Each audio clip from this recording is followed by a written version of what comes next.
नमस्कार विद्यार्थी मित्रांनो, तुम्हाला सर्वांनाच माहिती असेल की भारताच्या उपराष्ट्रपतींनी नुकताच राजीनामा दिलेला आहे.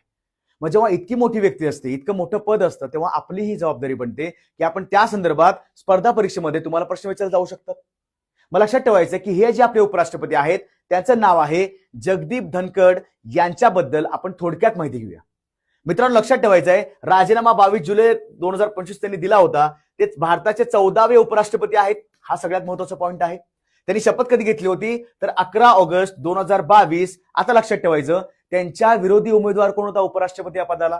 लक्षात ठेवायचं, मार्गारेट अल्वा, ज्या काँग्रेसच्या व्यक्ती होत्या त्या पराभूत झाल्या आणि त्यांची या पदावर निवडणूक झाली. कोणाची? जगदीप धनखडांची. केंद्रीय राज्यमंत्री होते, यापूर्वी राज्यपाल सुद्धा होते. कुठल्या राज्याचे राज्यपाल होते तर पश्चिम बंगालचे राज्यपाल होते. मित्रांनो, असले प्रश्न विचारले जातात स्पर्धा परीक्षेला. त्याचं मूळ गाव आहे तर झुंझुनू, म्हणजेच ते मूळ राजस्थान या राज्यामधील आहेत.